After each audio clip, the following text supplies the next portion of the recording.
No último mês, uma imagem se tornou recorrente nos céus e prédios de Moscou. Ataques com drones na capital russa causaram estragos e deixaram o governo russo em alerta. A Ucrânia tem dito que não tem nada a ver com isso, mas o presidente Volodymyr Zelensky deu declarações no mínimo dúbias no domingo. O ataque a Kryvyi Rih aconteceu um dia depois que Zelensky afirmou que gradualmente a guerra está se voltando ao território da Rússia. No domingo, 2 drones atingiram prédios no centro de Moscou. E pela primeira vez, a Ucrânia deu um sinal claro que considera esses ataques como uma tática de guerra. Os ataques acontecem no momento em que os ucranianos dizem ter lançado uma aguardada contraofensiva. Os ganhos territoriais até agora são poucos e sugerem que a batalha poderá se estender por muito tempo, provavelmente anos. Em meio à guerra, uma visita do ministro da Defesa russo Sergei Shoigu à Coreia do Norte chamou a atenção.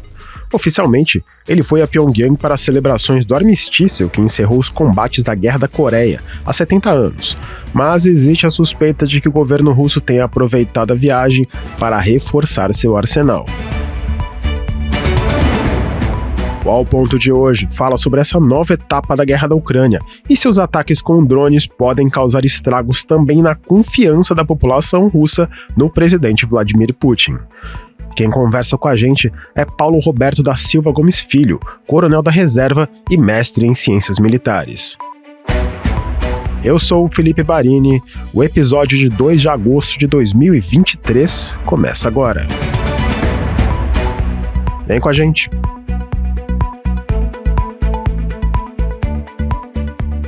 Paulo Filho, como sempre um prazer recebê-lo aqui no Ao Ponto. E a gente vai começar com um tema que a gente até já falou um pouco antes de março, que são os drones. E segundo o levantamento do site Medusa, foram 5 ataques com drones em Moscou em menos de um mês, fora os ataques em outras cidades, e sendo que em maio, 2 drones atingiram o Kremlin numa mesma noite. Embora não tenham causado vítimas ou estragos relevantes, o presidente da Ucrânia, Volodymyr Zelensky, deu umas declarações no domingo que a guerra está retornando à Rússia que deram a entender que isso pode se repetir, né? Felipe, é sempre um prazer estar com vocês aqui, com os nossos ouvintes, né? O que a Ucrânia está tentando nesse momento é uma estratégia de, ao levar a guerra a Moscou, né? Mesmo de uma forma simbólica, porque esses ataques não têm tido capacidade de realizar grandes estragos, né? São drones que carregam poucos explosivos, né? Que na verdade não são adequados do ponto de vista militar para esse tipo de ataque. Mas do ponto de vista das operações psicológicas, né? De levar os efeitos da guerra ao povo russo, a mostrar, né? Para o povo russo que eles estão realmente em uma guerra e não uma operação especial, como o presidente Putin se refere à guerra, principalmente perante o público interno, isso sim causa os efeitos que o presidente Zelensky espera, né? Mostrar para o povo russo que a guerra tem sim um preço, né? Que a guerra está sendo travada e que a guerra pode sim chegar até as suas casas. Os ucranianos utilizam drones de fabricação própria, né? Evitando utilizar material do Ocidente, porque há uma preocupação dos Estados Unidos, né, da OTAN, dos parceiros ocidentais da Ucrânia, de não utilizarem suas armas em ataques ao território russo para tentar evitar uma escalada da guerra, né?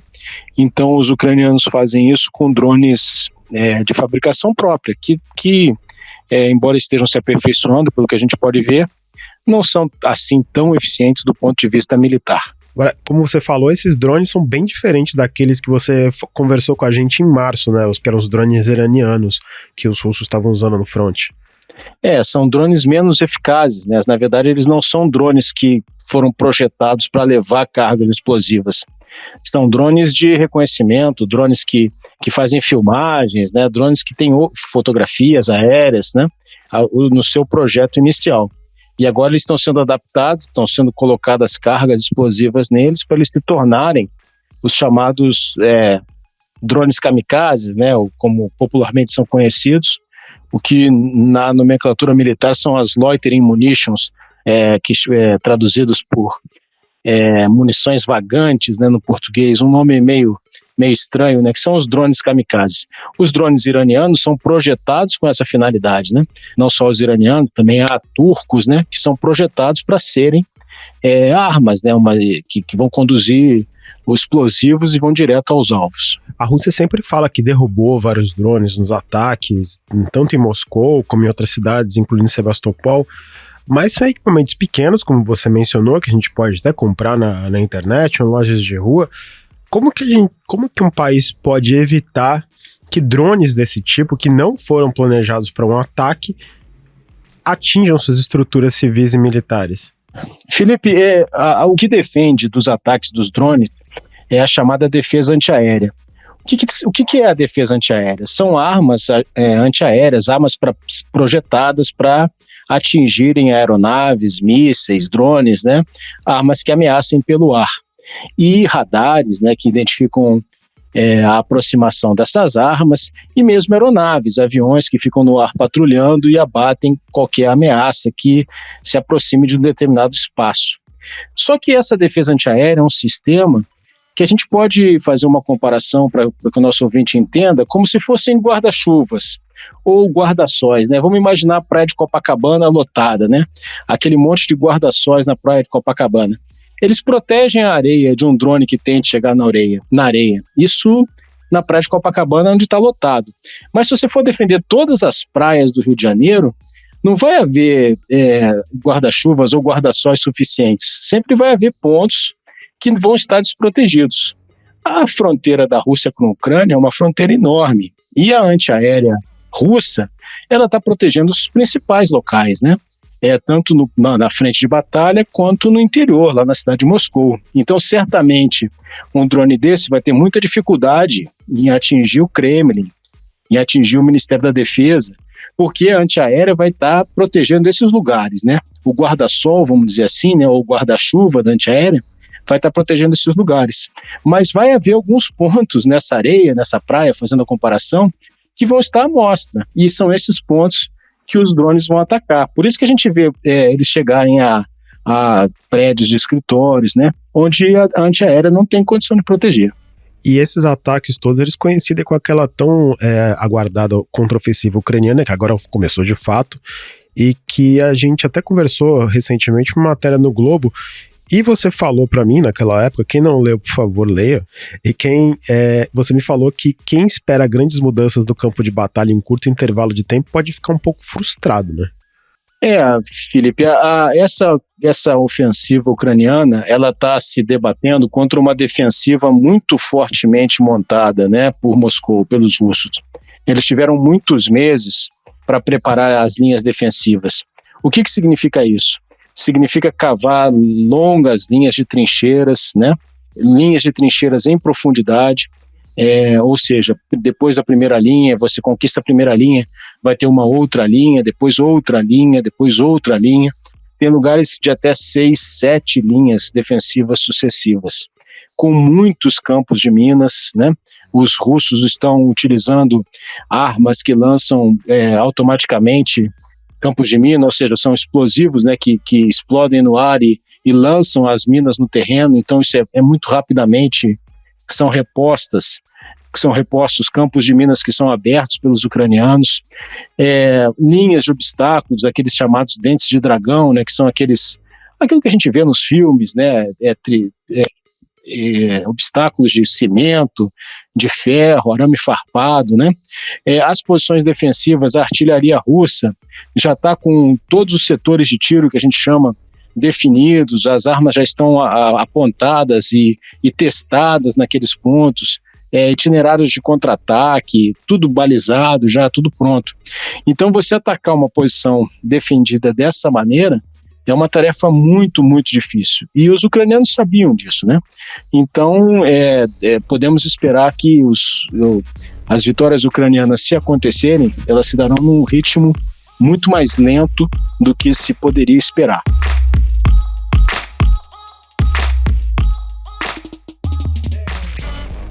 Moscou não confirma nenhum recuo e afirma que continua impedindo o avanço do inimigo. Mas o Instituto para Estudo da Guerra, com sede em Washington, diz que imagens geolocalizadas e fontes russas na frente de combate indicam que as forças ucranianas libertaram vários assentamentos durante ataques terrestres contínuos na região de Donetsk.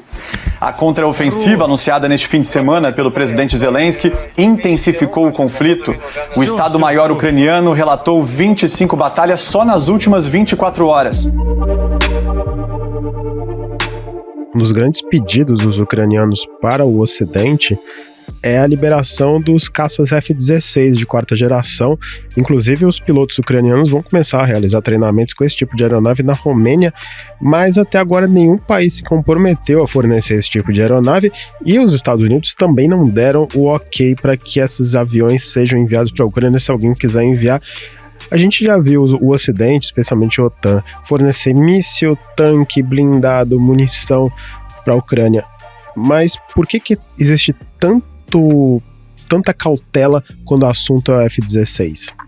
Porque se trata de, primeiro, Felipe, de uma arma muito, muito cara, né? Então, assim, ela não está sobrando, né? Você repassar caças dessa geração, né? Caças como o F-16 para a Ucrânia exige um esforço, inclusive econômico, financeiro muito grande. Então, esse é um aspecto que não pode ser desconsiderado.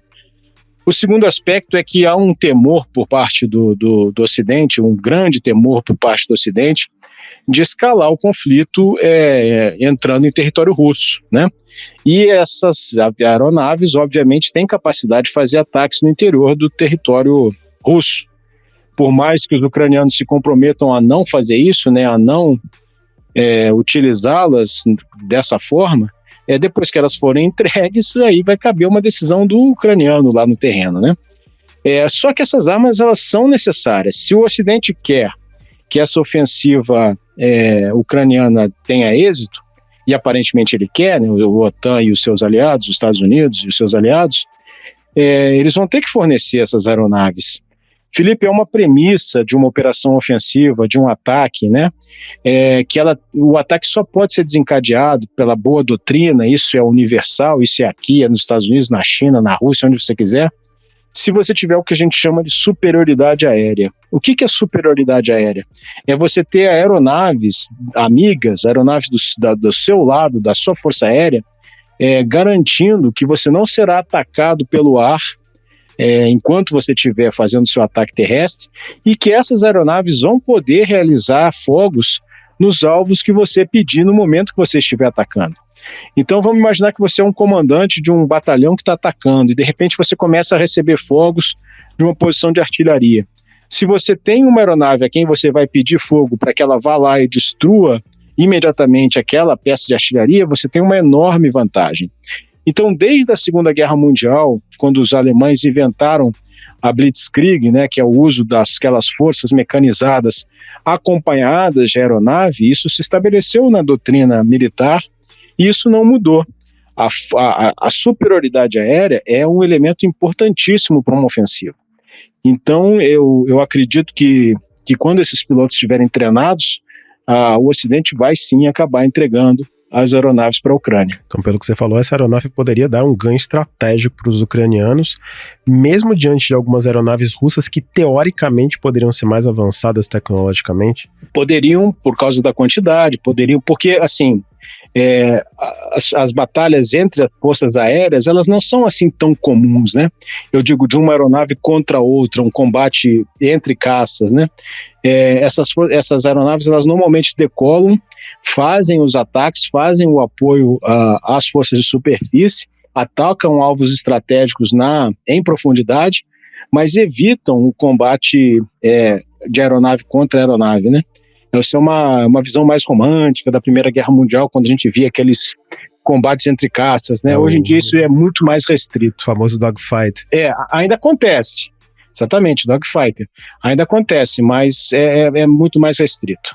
Você falou dos combates aéreos, tem muito famoso na Guerra da Coreia, entre 1950 e 53, que os norte-coreanos tinham uma região do país que eles abateram uma série de aeronaves americanas, que era conhecida como a Viela dos MiGs, referência ao tipo de aeronave usado pelos norte-coreanos. Essa referência não foi por acaso, Paulo. Na semana passada, o ministro da Defesa da Rússia, Sergei Shoigu, foi justamente participar das festividades pelo armistício da Guerra da Coreia, há 70 anos, só que em Pyongyang. E as imagens da imprensa estatal mostraram ele ao lado do Kim Jong-un, líder da Coreia do Norte, caminhando no que parecia ser um showroom de armamentos de grande porte. Essa visita também foi uma viagem de compras? Não tenha dúvida nenhuma, viu, Felipe? Certamente foi uma viagem de compras. Só antes, né, lembrar que na Guerra da Coreia, os aviões norte-coreanos, na verdade, eram pilotados por russos, né? Essa guerra mereceria Essa guerra, inclusive, é uma das mais complexas do século XX. Quem se interessar tem um material bem amplo. É muito bacana. Eu tive a oportunidade de visitar o Museu da Guerra da Coreia lá em Seul. Inclusive é emocionante lá. Tem um monumento a dois irmãos que se encontraram, um norte-coreano e um sul-coreano, em pleno campo de batalha. É uma guerra que deve ser realmente, como você diz, estudada. Mas, voltando aos dias atuais, né, voltando à viagem do ministro Shoigu da Rússia à Coreia do Norte, o esforço de guerra de ambas as partes, Felipe, tem sido muito grande, né? Se você fizer uma conta rápida, se fala aí que somando as granadas de artilharia usadas por russos e ucranianos, se gasta por dia cerca de 50 mil granadas de artilharia, né?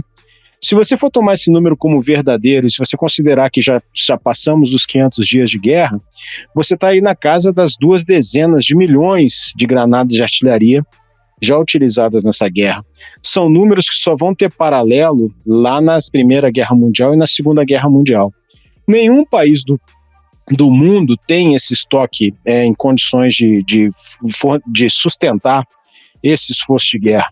Então, a OTAN já não tem mais granadas, está com dificuldades, né? Ainda tem, mas está com dificuldades para fornecer para a Ucrânia. E certamente os russos também estão com dificuldades. E dentre os fabricantes de munição, de granadas de artilharia, e dentre os países que têm estoque em condições de fornecer para a Rússia, dos pouquíssimos do mundo, você vai encontrar a Coreia do Norte. Com 70 anos acumulando, né? 70 anos acumulando arsenais. Então você pode ter certeza absoluta, Felipe, que foi sim comprar armamento, principalmente comprar munição, e principalmente comprar munição de artilharia. Eu não tenho dúvida nenhuma disso. Ou seja, como você falou, então a Rússia, sem esse apoio externo, a Rússia não teria como manter esse esforço de guerra por muito mais tempo, né?